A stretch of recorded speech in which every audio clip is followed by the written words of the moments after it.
First time on campus. Really? Yeah, first time. Wow. Yeah. You see, you should have gone checked out Rome Boulevard. Very nice. That's where Yeah. the Chickies Pete's, La Scala Fire. It's All beautiful. right. It's a $400 or $500 million development between the city, Okay. a developer, and the university. Wow. And it's been there for about 6 years or so. Wow. But it was like a 20-year in the making Okay. kind of thing. But it's All right. beautiful. I So. think I've been in the Chickies and Pete's. Oh, you have? I think so. Yeah. All right, so that's technically on somewhere our my campus. son played lacrosse, and I think somewhere around here he's played. You went there. Yeah. So just take me back to your college days. What did you think you were going to do? Okay, so I went to Cornell University, played football, as we talked about. My senior year, I was, going through the interview process, and I was fortunate. I had a few different job opportunities, a few different job offers, but honestly, none of them really, truly excited me. And I think it's fair to say, like, all throughout my college years, I wasn't exactly sure what I wanted to do. I started in engineering, honestly, probably within the first 2 weeks of that, decided that was not going to be for me. After 6 months, I think I transferred into business, just trying to say, hey, I don't know what I want to do, but if I have a business degree, I think it gives me some flexibility. So at the end of my 4 years, senior year, I was interviewing. Like I said, I had a few different job opportunities, but just nothing really truly excited me. So my dad was a college football coach, Division II, Division III schools, Ursinus, Westchester. And so I grew up in sports. That was my whole life, watching my dad at college and coaching and stuff. And so he was like, well, why don't you write a letter to this guy by the name of Michael Hugh. He's the new general manager. He's the general manager of the Jacksonville Jaguars. The Jaguars, this is 1995, 94, 95. They've just been awarded a franchise. So honestly, to appease my dad, I was like, okay, this is what we'll do. I wrote him a letter. And he responded. He played, by the way, I should tell you, so he went to Cornell as well. He played football at Cornell, so I had that kind of connection. And long story short, he said, here's the deal, I'll offer you an internship. So I could take an internship for, I think it was like $300 a week, move to Jacksonville, no health insurance, never been to Jacksonville before, no family, anything like that there. Or I could take, one of these full-time jobs at a good company, et cetera.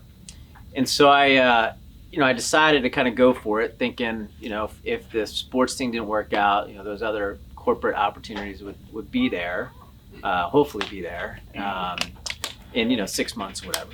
So that was the kind of the quid pro quo was, here's an internship. You're going to graduate from this, great Ivy League institution, and you're going to get paid $300 a week, and we're going to see if you can make it. And that's kind of how I started my career. I started in football operations. So that's the side that signs the players, salary cap, everything to get the players to the coaches. So that's how I started my career. And I did that for the first 6 months, as I told you. And it was a grind. I'm talking like you're up at 5 a.m, you're going to bed at 1 a.m, and everything in between is full tilt. And at the end of the 6 months, I was offered a full-time job in football operations. But at the same time, I wasn't sure if I was going to stay in football or if I wanted to move over to the business side. So I had done some kind of networking while I was there on the business side, and was at the end of the 6 months was offered an opportunity in the business side, and that's what I followed. So I went and took that full-time opportunity, and I did that, and then the rest is history from there. So you went down the business side. Your brother went down the coaching side. Yeah. So his brother my is the brother, head coach of the Buffalo Bills, Sean McDermott. Yeah. So Sean's head coach, Buffalo Bills. So just fast forward. So I'm in Jacksonville, and I was there for about 3 or 4 years. My boss left the Jaguars, came to the Eagles, and running the corporate partnership group. My brother is at William & Mary playing football there, looking for an internship. So he gets connected with this guy at the Eagles, my former boss, in corporate partnership sponsorships. So he starts his kind of pro career there in sponsorship, but kind of the inverse of me, he networks with the football side and eventually makes his way over the football side. So what did you learn from all that? You learned that through a little prodding from his dad, could be from a college professor, but prodding from his dad to apply to someone that had some connection, although you didn't know him, to apply to a job where you didn't know anyone, and then that led to an opportunity to work in the business side of football, and then the rest for his career. And then that helped his brother, when that guy came here, to get a job. See the way that all worked, that networking works? That's what every one of our guests have said when you've come here to Pizza with the Pros. And there's another example of exactly how it plays out. Yep. All right, so I'm going to fast forward because I really want to get to their questions, but Yep. let's fast forward now. The decision to go to soccer, I'm assuming as a football guy, your soccer knowledge was limited. Yes. Yeah. That's a fair statement. Yes. And what is it like to be in Yeah. soccer? So, and by the way, someone to remind me at the end, so I don't forget this, remind me about advice for you guys on reaching out, networking to people like me. It's important that you hear this. All right. Okay, so soccer. So I spent time, as I said, Jacksonville Jaguars, San Diego Chargers, went to business school. So I completely got out, went to business school, which I'd highly recommend for anybody. It was a great experience. Then I went back. I actually worked in corporate America at Comcast and strategic planning for a couple of years. And then I got my itch to kind of go back to sports, which I did the Eagles, Washington Capitals, right? NHL, back to the Eagles, 76ers, then to soccer, right? So I've kind of covered the sports landscape besides baseball. So soccer for me was, number one, it was an opportunity to become president of a team, which I always, wanted to. I kind of always had that goal. And number two, I think the sport was finally at a point in the United States where the ubiquity of the sport, it's on TV in some way, shape, or form. You can look up an app on your phone on how to do a Maradona, skills and drills. The youth structure is magnificently better than it was when I was a kid and played soccer. So I just kind of looked at all of these ingredients and said, I think the time is right? So this was 8 years ago. And I would tell you, it has exceeded my expectations. What's happening now is you've got tons of, kind of power brokers in the sports world are buying teams and accelerating the trajectory of the MLS beyond what I ever thought. So probably when I got there, the franchise value was $115 million, and now it's about $700 million. What it's worth. And there's multiple teams in the MLS that are worth more than $1 billion. Yeah. So the speed of the growth is almost unprecedented in any league that you've ever seen before, particularly in the United States.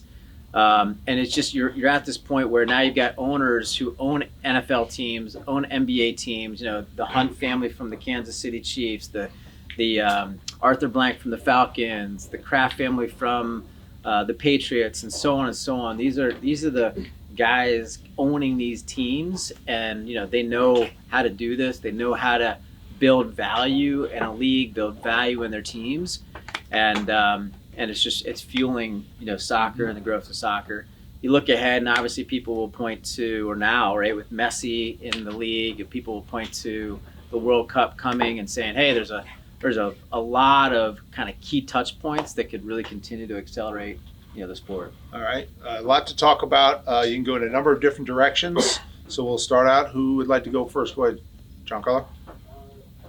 Start out, what was your favorite part about transition from, I guess, growing up with football all your life and then going to a completely new sport like soccer? What was the one thing that you're like, I like this about soccer? Yeah, I would say if your plan is to work in soccer in the United States, in MLS United States, it's very entrepreneurial.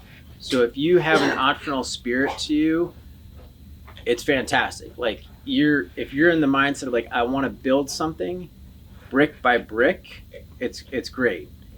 From a revenue standpoint, if you think about a kind of a revenue pie, if you go to work for an NFL team, an NBA team, even to a certain degree an NHL team, probably 60% of that revenue is kind of baked through the TV contracts, right? National TV contracts or long-term local TV contract, right? You got your Flyers hat on, your Rangers, like those contracts are local. Those local contracts like that are, with NBC Sports Philadelphia, like those are very long, like 20, 30-year contracts. So chances are, if you go to work there, 60% of the revenue is already spoken for. So you're really working for the last 40%. Honestly, if you turn the lights on, you're going to get half of that.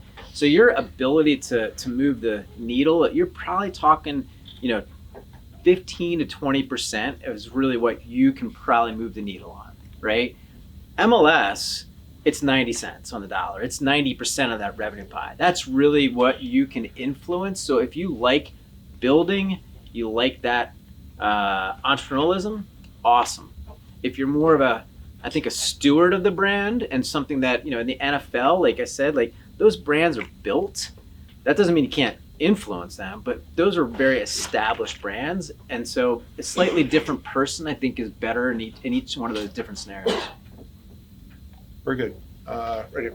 Do you think you have more to bring to the MLS since you have so much more experience in other sports to bring compared to the other people in the MLS that have only been in soccer?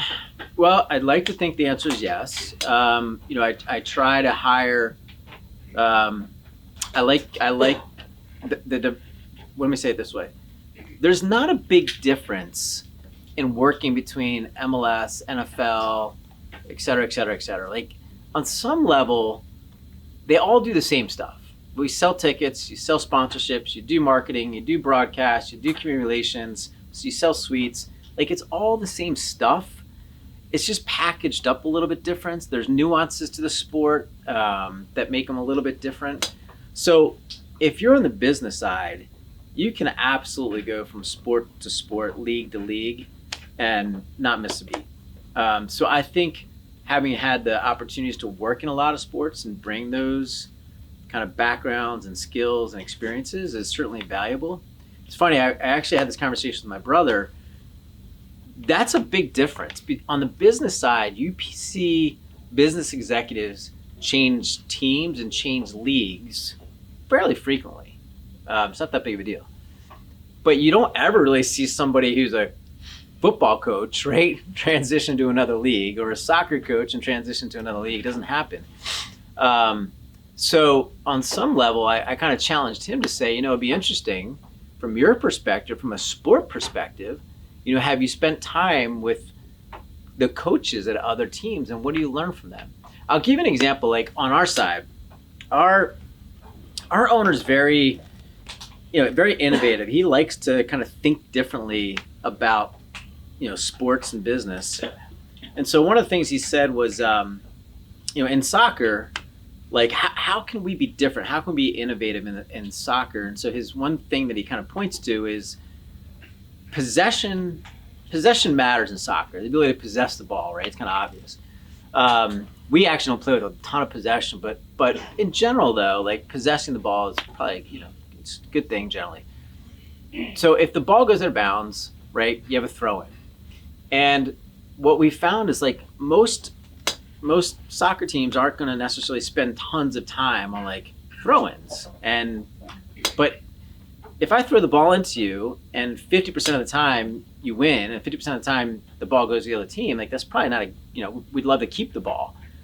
So could you go to an NBA coach and say, how do you guys do throw-ins, right?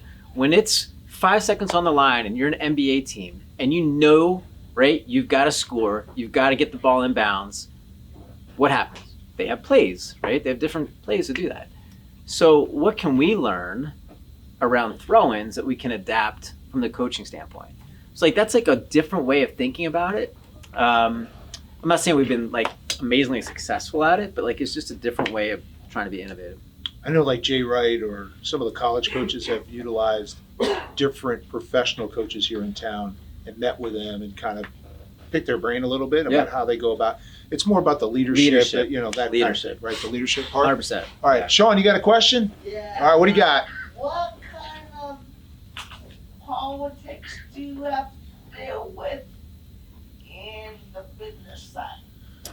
Politics in the business side. Oof. Okay, so politics in the sense of we're based in Chester, and we're trying to develop the area around us. So we deal with politicians from that perspective, if you mean it that way. We deal with city government, county government, state government, the governor of Pennsylvania, fairly frequently. So we are always, working with those people, those leaders, those municipalities on, hey, how do we help Chester become a more vibrant area, right? And so we're trying to put a lot of time and energy and money into making it, a place that people feel good, feel safe, and going way back to when the union went there was a feeling that the governor, Ed Rendell at the time, said, hey, we're gonna put a soccer stadium in Chester, and there's gonna be a lot of retail and commercial and residential that happens. And so I think we're all trying to figure out, like, how do we continue the momentum? So we are, Neil was talking to me earlier about, we're building a sportsplex. It's right next to the stadium. There's a $75 million sportsplex that we're building. It's going to have 7 outdoor fields, 170,000 square feet of indoor space. We'll have a full-size field indoor, 2 basketball courts, a sports performance center, cafe, lobby, locker rooms, etc. So we're trying to do more and more to put more kind of resources into the area, and then hopefully that attracts more people to come to the area. And as you get enough critical mass coming to the area, then the next developer comes in and says, okay, now I want to put something here, develop something here. But it's definitely, it takes time. The folks that we deal with at the city have been fantastic. The folks at the county have been good. But it certainly takes a lot of kind of people rowing the same direction to make it happen. All right. Good. So you've worked in a couple of different cities with a couple of different sports. So I was wondering if the culture of both the city and those sports has affected your job, or how you look at the culture in those areas. Yeah, I mean, I would say a lot of times you'll see that the teams try to reflect the culture of the city. I think you'll hear that, the Flyers will say that, the Eagles will say that, Phillies, like everybody kind of, says that. And if I was in San Diego, you probably wouldn't describe things exactly the same way you would as, living here in Philadelphia. So, I think that's definitely a part of it. I think it's more about like trying to understand your fan base and what makes them tick. Like it's interesting. Like, so let me ask you guys this. So who again is a Union fan?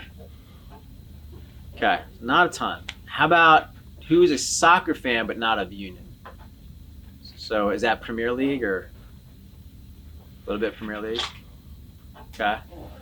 Now for you who are not soccer fans, why not? What is it that you're looking for that you're not a fan of? Who's a fan of 3 sports, football, baseball, basketball, but does not follow the- soccer? Yeah. So why not? I don't know. I played soccer most of my life too. Is that right? I also play lacrosse, but I don't really watch it. It's just I just don't think it interests me to watch it. So Yeah. Yeah, I'm not too sure why. But All right. Who else has another answer about that? Go ahead. I heavily keep up with the Phillies, Sixers, Flyers, and Eagles.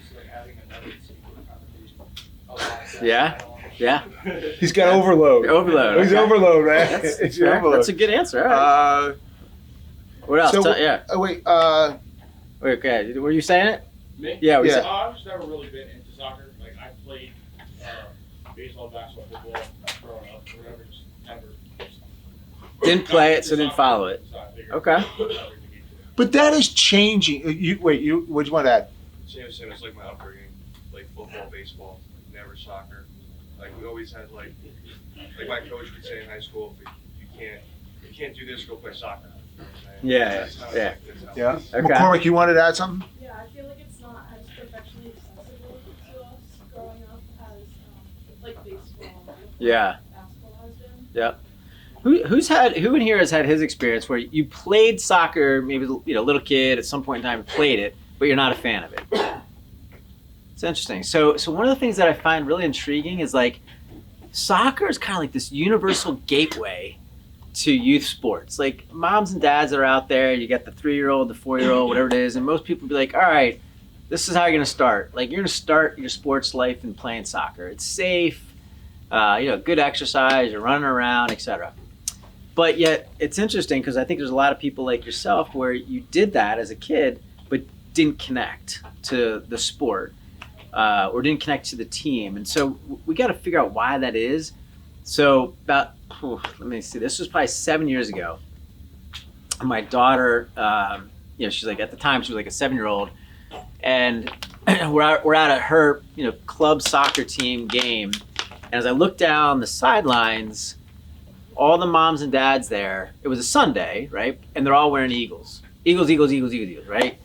And I was like, man, like you're watching your kids play soccer and there's just all Eagles, no Union. And I was like, poof, I got some work to do.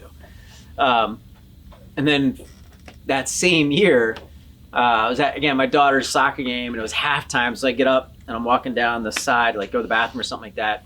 And I'm walking by this it was a U10 boys team, and they're warming up because they're playing after my daughter's team. And I'm hearing the kids talk, and one of the kids is all excited and goes, Coach, did you see the Union game last night? They won, they qualified for the playoffs, they won like 6-0. And the coach, and he's British, and I kind of give him, I laugh about it with him now, and he says, oh, that's like watching paint dry. I would never watch that, right? So you can imagine me like being the team president, hearing that I had to say something. So I, said, hi, I'd like to, understand your perspective a little bit more. So he was so embarrassed, right? Because he was like, oh my gosh, I can't believe you heard me say this. So the next day he writes me this long apology note, etc. Fast forward a couple years, I actually hired him. So now he like runs our youth department. So we're coming a long way, right? We're making strides. But I do think it's really interesting of like how many kids will play the sports, and yet why do we not connect? Like what's missing with that connection? Is it just generational? Like if your mom and dad does it, then it kind of passes down to you, and so we just need we need 30 years. It's just generational. All right, let's get a few people. All right, Jackson, go ahead. I want to further traditional roots. I think one of the main reasons why me personally I don't enjoy soccer as much is out of 3 other major sports, you're like one champion necessarily. Yeah. There's so many leagues of soccer that's just the reason why I can't consume. So in the NFL, you're the NFL, like it's the only league, and you're world champions, even though there's only one league, right? You're world champion of just the United States. But yeah. Okay, that's an interesting point. I there's something to be said for that of like, I know some people have said it's not yet the best league, right? So some people will be like, well, I'll watch the Premier League because that's the best. You guys are like 5th best, right? So I've heard that. Ryan, you wanted to offer some. Go ahead. I think it's also maybe like it's the only sport that like in more major sports like using your feet. Using your feet's a little bit different. But then, okay, I'm going to throw all this out there. I would classify. I was a soccer. I'm a casual soccer fan. Let's put it that way. My son is a big soccer fan. Football guy though. He plays. He was a football guy. Mm-hmm. And he works in football now. All right, but he loves soccer. He went over to Europe just to go see soccer, European football. He did a 10-day trip to do that. But what I want to, when Messi comes here and you see the draw that he had last summer, I bought the Apple package because of Messi. Right? Caitlin Clark had the same impact with women's basketball. So, what is the impact now of somebody like Messi who might bring in new fans to the sport? So, great question. The truth of the matter is we will see. The truth of the matter is, we will see. I think the challenge for us is Messi has certainly raised the profile of soccer, raised the profile of the MLS, both domestically and internationally. But we've got to make sure that we're connecting the dots, meaning the union, meaning we, the MLS, connecting the dots, that this isn't just go watch Messi, but somehow by doing that, it's making you a fan of the MLS. Same way with the World Cup. People say World Cup's coming in 2026, coming here to Philadelphia, right? United States and Philadelphia will be a host city. That is, a lot of people are saying that's going to be amazing for soccer, and I think it can be, but we need to figure out how as the union do we make sure the World Cup doesn't just come, people are excited about the World Cup, lots of visitors, but are we, the union, somehow connecting to them? So, and you have a question back. I've just seen that most of us weren't really soccer fans. As a former president now, how were the steps that you would take to kind of intrigue us into watching not just the union, not just soccer, but like be interested and want to keep watching it on our own time? In the sport of soccer? Yes, sir. Yeah.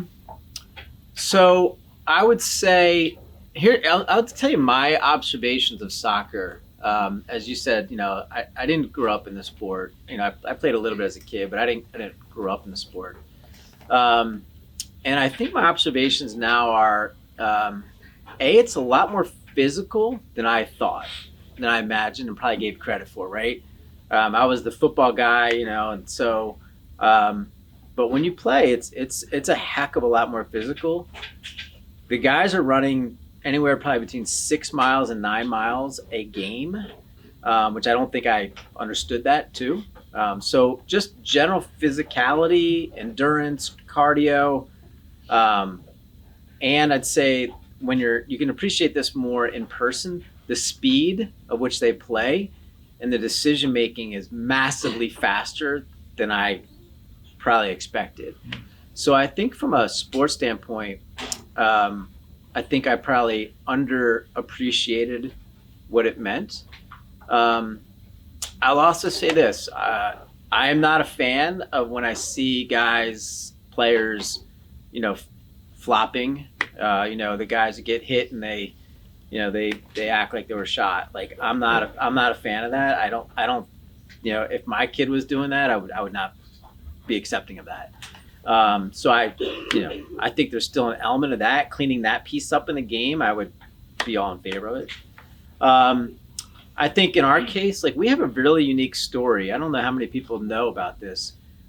This is a very unique piece to the sport of soccer. But is everybody familiar with the academy system in soccer? So if you're not, the way an academy system works is we at the Philadelphia Union have a Philadelphia Union Academy. We basically go out, we find the best talent. And they can go into our academy at age 11, basically. We have a private school, we have residency, we recruit from around the nation, and we have produced the top talent amongst any MLS program. Those kids come through our program. The idea is we develop them. We then have them hopefully play on our first team and then sell their player rights overseas to a European club for millions and millions of dollars. So that's kind of the methodology. And so we are deemed to be the best at it, finding the players at really, really young ages.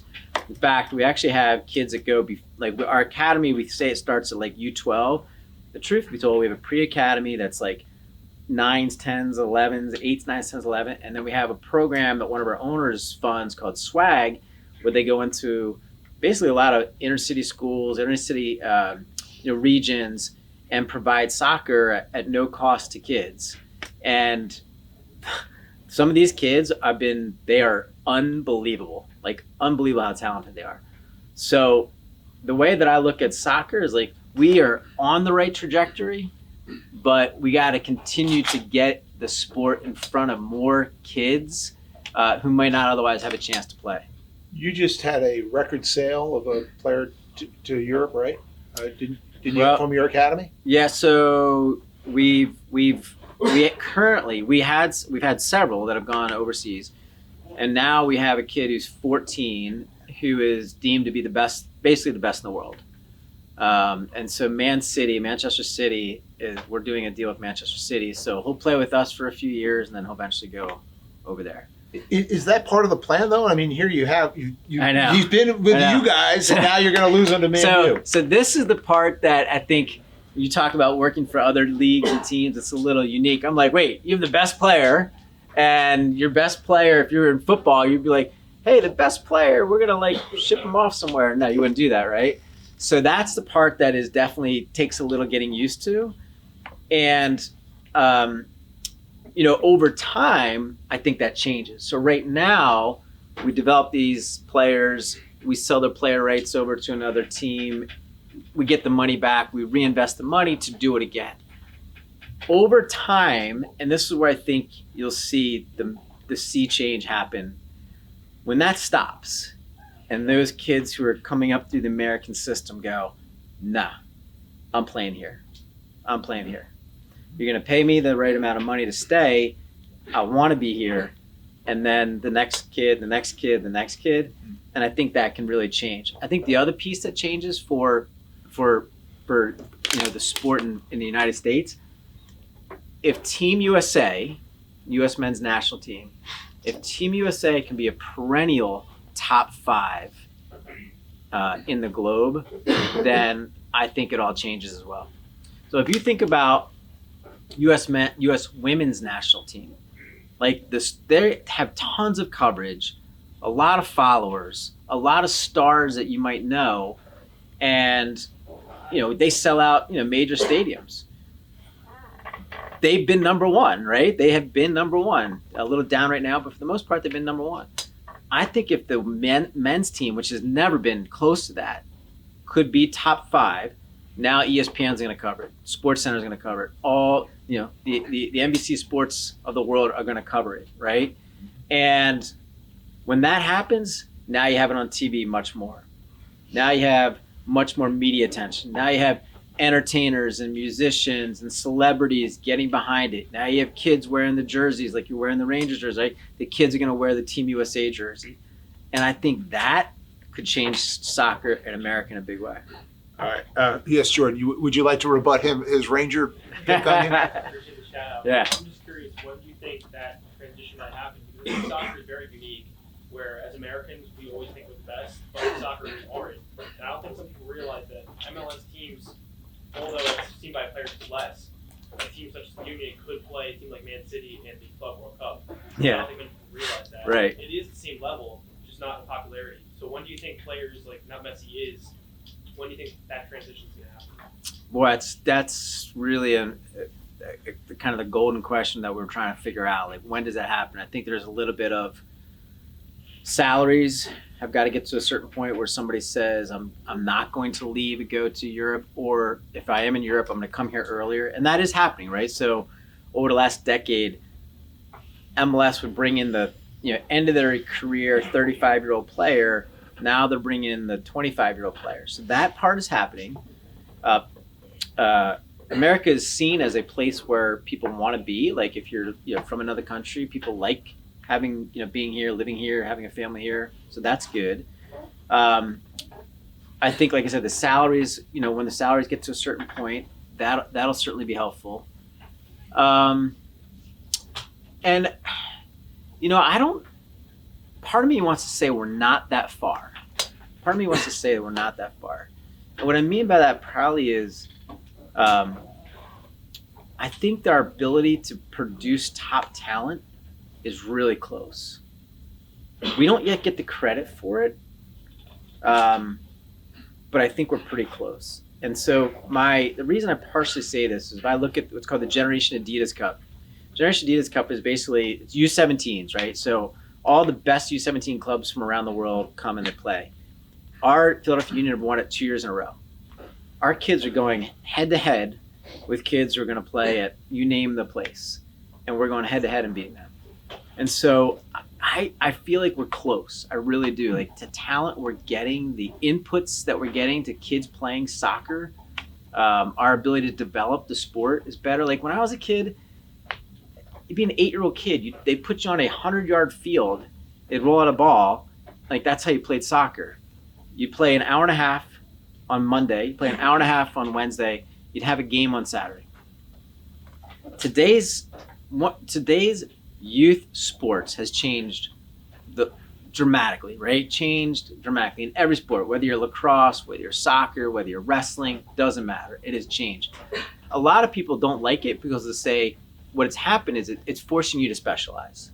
It's forcing you to specialize at a really, really early age in any sport that is highly technical. Probably the one exception is football, right? You don't have to specialize in football. But almost every sport outside of that, you're being forced to specialize, or else you can't be elite, right? You just it's most likely the odds are against you to be an elite player unless you're specializing. And so one of the, I guess, benefactors of this could be soccer, because kids are coming in, they're playing soccer now at a really, really early age, and they're touching the ball more and more and more and more. So people will say to me, how is it that like Iceland or Trinidad Tobago can have this team that can beat the United States? Like, how is that possible with like such a small population? Well, they, when they're 3, have a ball in their house. Their families, talking soccer. They're watching it on TV. That kid then goes to school. He dribbles the ball to school. At recess, they play soccer. He dribbles the ball home. Then unstructured, he plays in the front yard, the backyard, the street, whatever it is, with his buddies, with his friends for 2 hours. Then he goes to his practice. Our kids, like I said, it used to be Monday an hour and a half, Wednesday an hour and a half, Saturday a game. So now it's much more, you've got to be touching the ball when you're 4 years old, 5 years old, 6 years old, and every single day. Like we have a 2008 group that very, very early on kind of got pulled together as some of the best kids in the area. And there was probably 25 of these kids that they just practiced 6 days a week, best coaching, best training, and they are elite. They're amazing. So I think as more of this youth specialization is happening, one of the benefactors will be the sport of soccer, because you'll see kids that you have to touch the ball more than we've ever done, and that I think people are starting to realize that, like, just that's the way it goes. Go ahead, Ryan. What will be your most proud achievement being president of the team right now? But, well, last year we were one of 4 MLS teams who sold out every game. So really excited about that. We're looking at stadium expansion. We're looking at ways to create a larger stadium. I'm really excited about the sportsplex that we're building. I've been really felt like that's kind of a cool legacy project, being able to put that into Chester. And I think when a lot of people said that's a difficult project to bring to life, and we are bringing it to life, and so I'm pretty excited about what that can do, and bringing another 500,000 people to Chester, and what that can look like. Can be special. So I would say probably right at the moment those are probably my top 2. Tim, your stadium now about 18,000. 18,000. Okay, and what do you think would be a better size for you right now? 25. So the answer is yes, in time. Okay. Yes, in time. And so what's really interesting about soccer, something magical happened in the MLS 7 years ago. And every new team that is launched has 25, 35, 45, 55,000 fans coming to games, right? Atlanta United has more fans coming to their games than the Falcons do. Charlotte FC, they're part of the Carolina Panthers. It is packed, crazy, 45, 55,000 fans coming to their games. Austin, packed. St. Louis, packed. San Diego's going to launch in a year or two. It's going to be packed. So there's something really incredible and magical has happened. So that is awesome. The bad news for the Union, if you want to call it that, is our 18,000 seat stadium has quickly become one of the smallest stadiums. So from a revenue standpoint, we're thinking about ticket sales and sponsorship sales and all the ancillaries. Now we fall behind all those other teams that can have 25, 35, 45,000 fans. So that puts us at a little bit of a revenue disadvantage, which then hurts your ability to bring in talent, players that want to be paid. Mm-hmm. So we've got to figure that piece out. Is it easier to expand? Or we could go up to probably 25 to 27. Yeah. Yeah. Okay. Not easy, but yeah. All right. Leah, go ahead. How do you think the Apple TV deal has affected the MLS and the growth of soccer in the United States? Yeah. What do you think? How do you feel about it? Let me pause and make sure so everybody here knows. So this is our second year. Apple did a deal with the MLS, and prior to the deal, the television rights at the local level, meaning the team level, we would control those 95% of those rights. we could go to a place like NBC Sports Philadelphia or PHL 17 and do the deal. So those deals with those games be broadcast on those channels, those outlets. 2 years ago, Apple came in, did a deal with the league where they have all of the rights, and now the only way that you can watch the games is through Apple and what is called Season Pass, MLS Season Pass on Apple. So, how do you feel about it? I mean, there's so many streaming things these days, so I feel like if you're really interested in it, that's kind of like versus like a more general like sports streaming package. Yep. I've definitely, especially with Messi coming into the league, I've definitely heard more about MLS since also Apple is a big company and so people know about it. I think it's definitely brought more awareness. I just don't know how much of a commitment people have made after being aware of it. Really good point. I think it's a really good point. So Apple is an amazing company, right? Incredible company, innovative. So I think from that standpoint, it's awesome to be connected with a partner like that who can bring MLS to, billions of connected devices across the globe. So that's pretty cool. Right now the viewership is on a global level has been really strong.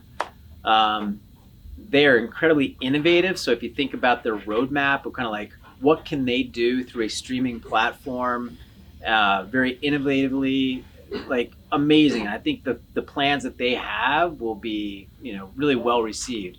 The production value has been fantastic. The camera angles are better. The camera sharpness is better.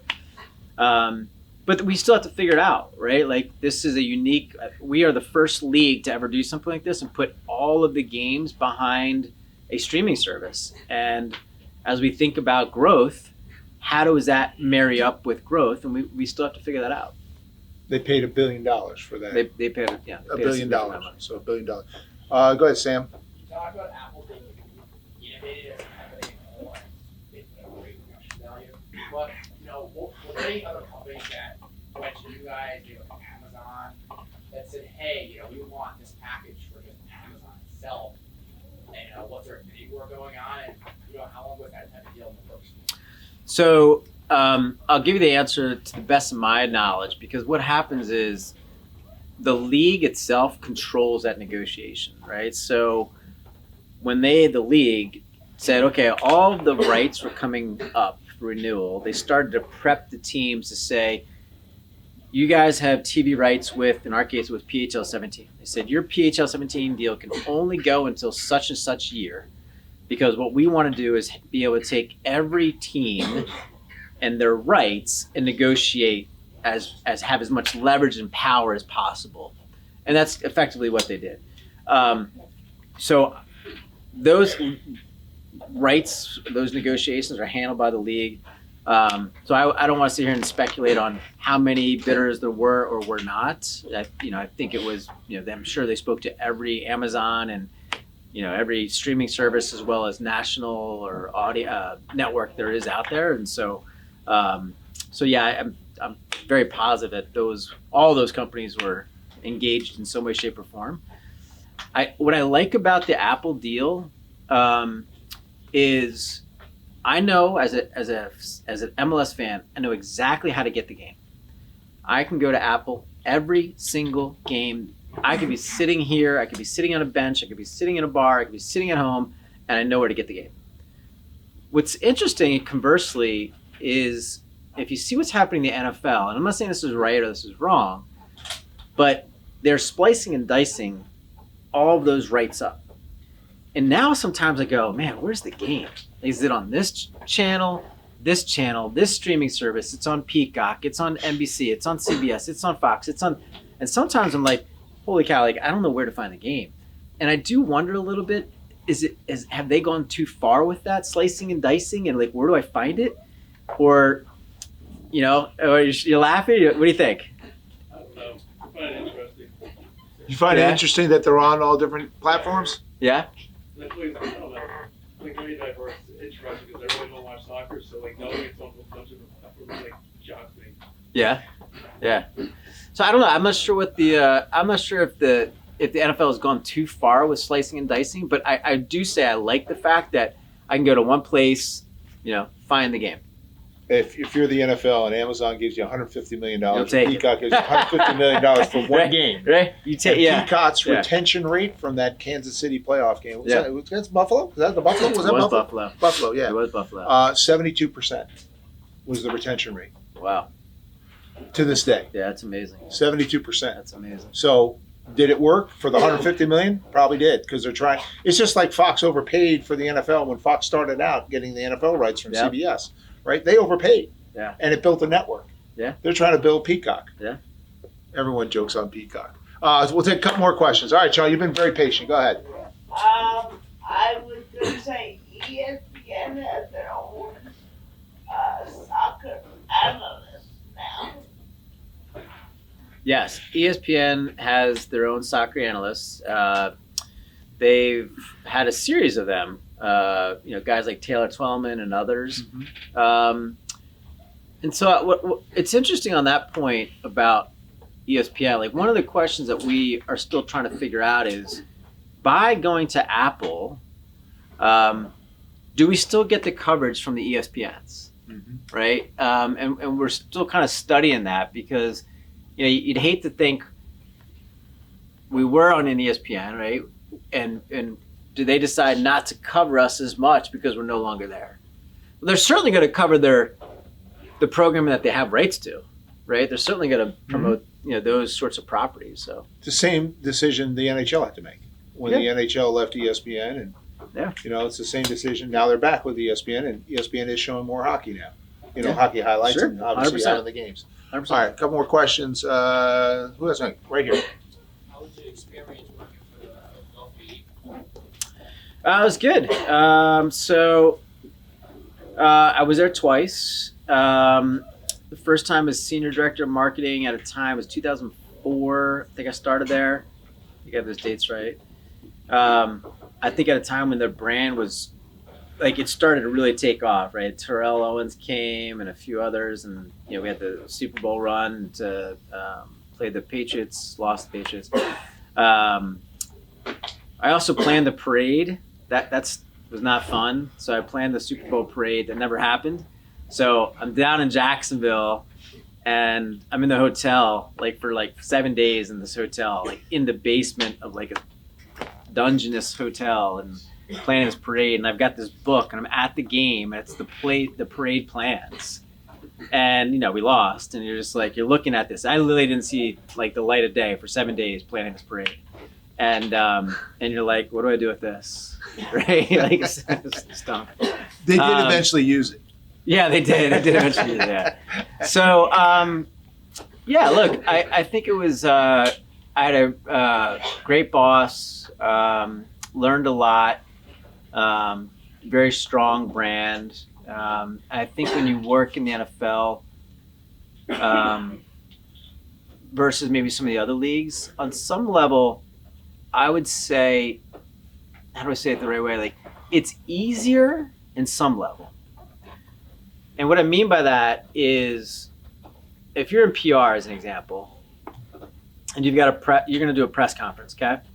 The PR officer of the Eagles can type up a press release, send it out in an email to, say, hey, today at 2:00 we're going to have a press conference. He's going to get 15 people there, right? You got 15 reporters, guys like Neil are going to show up and cover the team. In soccer, we're going to call 15 people to hopefully get 4 or 5 to show up. So you're going to work a lot harder in soccer to get those results. Now, that's why I kind of say it's easier, and I'm going to be careful of that word. I don't want to get that misinterpreted, but it's but I'll also say this. There's different things you'll learn from other leagues that, because of those circumstances that those leagues are in, incredible learning blocks. So I'll give you an example. So I was at the Eagles, and I get this job as chief marketing officer for the Washington Capitals. So now I'm down in hockey. I didn't know hockey, but I'm down in hockey. I'm learning, the sport, of course. And a year into my time at the Capitals, a colleague of mine, we're sitting down, we're having lunch, and he's like, hey, you've been here a year. people like you, you're doing a good job, think you're pretty good, but you don't know how to sell tickets. And I'm like, what do you mean I don't know how to sell tickets, right? Like, I just came from the Eagles. Like, we're sold out. We were sold out. And he's like, exactly. You don't know how to sell tickets. Because the Eagles, with the crazy waiting lists, they send out a renewal notice and, here's your envelope, your piece of paper that comes that says you have, 7 days, renew or we're going to the next person, right? That was the renewal process, right? In hockey, in basketball, in baseball, in the MLS, where you've got tonnage, you have lots of games and lots of tickets that you have to sell, for the most part, that process that I described to the Eagles won't work, right? So I had to learn, like, how do you sell inventory? How do you package it up? How do you price it? How do you get people to come back, right? And there's a whole process to that I didn't learn by working at the Eagles. That's not a knock on the Eagles. It's just that was the circumstances that they were in. So I often tell people it's a good thing to go to an NBA, an NHL, an MLS to learn, right? Learn a lot about these different disciplines. And I think you'll be better for it than when you graduate, if you want to call it that, or you move over to an NFL. All right, let's end on this note. You wanted me to remind you about your networking, so yes, let's end on that note. So if you want to work in sports, so people will say, I will get these LinkedIn requests, and somebody will say to me, Mr. McDermott, do you have I'm so-and-so, I'm at this school, do you have 20 minutes? Can I have a conversation with you to learn more about working in sports? The truth of the matter is, like, I'm busy, right? Like, I can't say yes too often. It just doesn't happen, right? So my advice to you guys or gals who are thinking of sports or any industry for that matter is, if you reach out to somebody, right, rephrase that. Don't just reach out and say, hey, I'm a student at Rowan. I'm interested in working in sports. Do you have 20 minutes?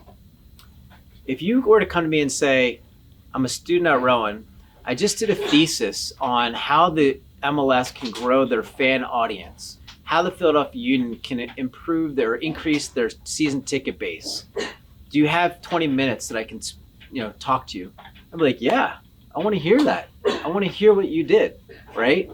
You have to rephrase that so you're bringing value back to the company, right? Even though you're in school, you have to figure out how to rephrase that. So if you reach out to me and just offer hey, can I get 20 minutes? I'm going to say no.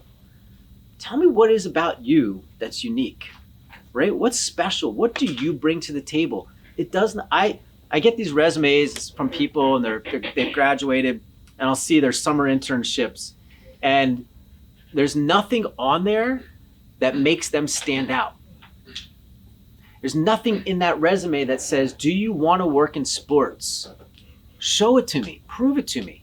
Did you do internships in college? Did you do some paper? Did you come to stuff like this, right? Show that you want to be in sports. Don't go to work in sports just because you like sports. If you're a fan of sport, that's awesome. That is fantastic. Be a fan. Be a fan. That's not a reason to work in sports. Work in sports because you love the business of sports, right? And have that hunger, have that desire to do that. It is not easy to work in sports. You're going to work hard, right? You are going to work hard. If you're at a baseball team, you have 81 home games that you're going to be at, plus preseason, plus probably another 20 events out of the year for sponsorship or marketing reasons. So 100 events a year, you will not be at home, right? Let me also tell you what working in sports is not. Working in sports, if you're on the business side, is I don't walk down to the coach, whether you're baseball, basketball, football, and we don't set up a meeting and I sit there and say, hey, coach, let's talk about your offense this week. Why do you run that play? You're drafting in the draft this week.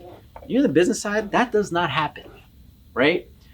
So if you want to work in sports, understand it as much as possible, get as much knowledge of it as possible, And you gotta love it. You gotta love the business of sports. Yes, it's great to be a fan. Yes, you wanna, study the teams and leagues, and that's fun, right? But that in and of itself is not enough reason to work in sports. So I will give you something that stuck with me, right? Big time stuck with me. I told you I went Jacksonville Jaguars, San Diego Chargers. Then I got out of sports, right? I went to Harvard Business School. And when I was in business school, between your first and second year of business school, the process is you typically get internships, right? You do an internship. So I'm doing an internship at a company called Goldman Sachs. Goldman Sachs is, arguably the best investment banking firm in the world. They hire 100 internships over the summer. And it's almost like you come into a room, probably a little bit like this, probably 5 times the size of this room, right? And every day, it's like you're on. You are taking tests. You're taking quizzes. Friday night, I remember Friday nights they would come in and they would basically say, it's Friday night, 5 o'clock. You report back to this room because we're giving you a test, right?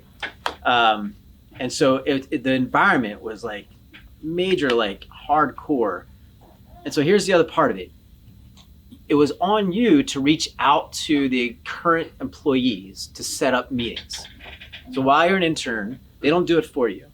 Now, this is 20 years ago. I don't know what it's like today, but 20 years ago or 25 years ago, it was on me as an intern to find a way to make appointments with the people who are employees.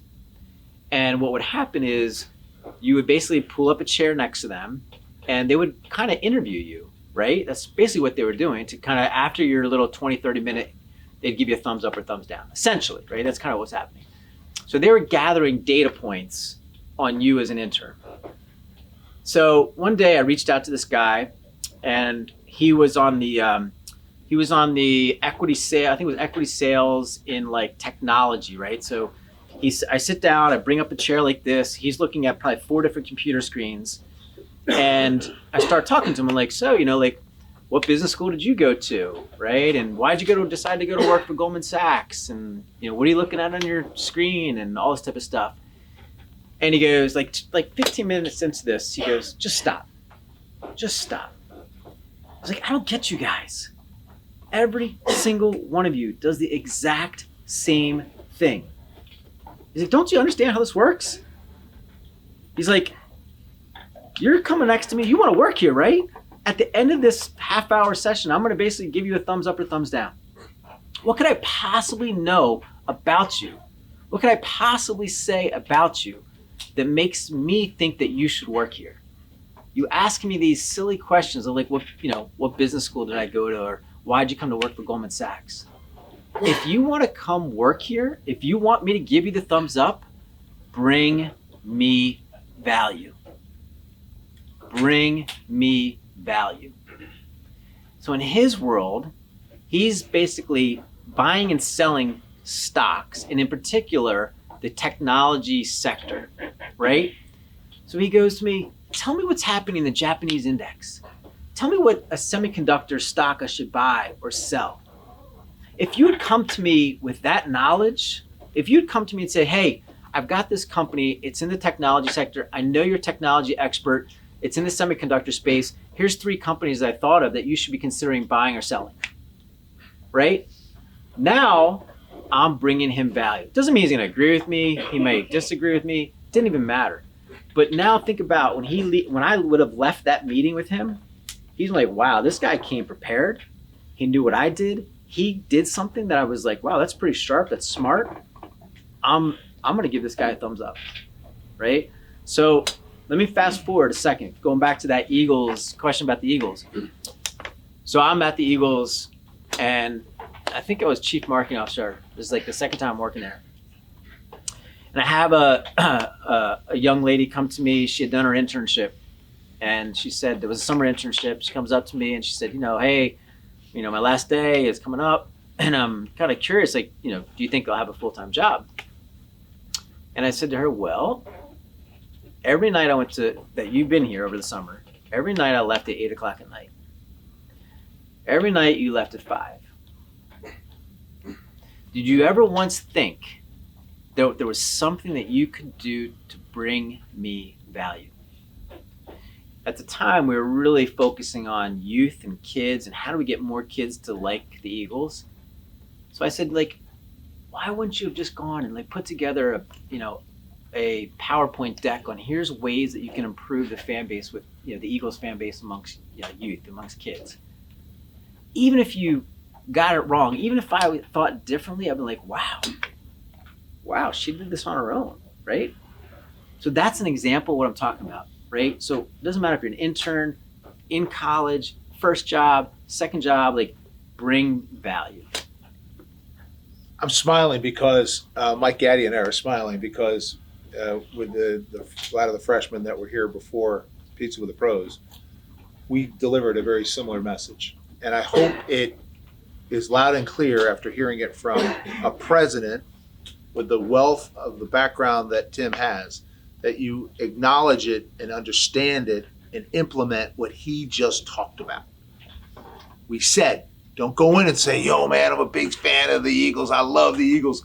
It doesn't. Mike said it beautifully when we were talking to those freshmen. Freshmen, do you agree? Are the students in the intro class, you understand? Yes? Does it resonate? You were awesome. Yeah. He's a busy man. He's president of a team that's in the middle of a season, and he just decided to spend more than an hour with you here today. Give him a round of applause. Thank you.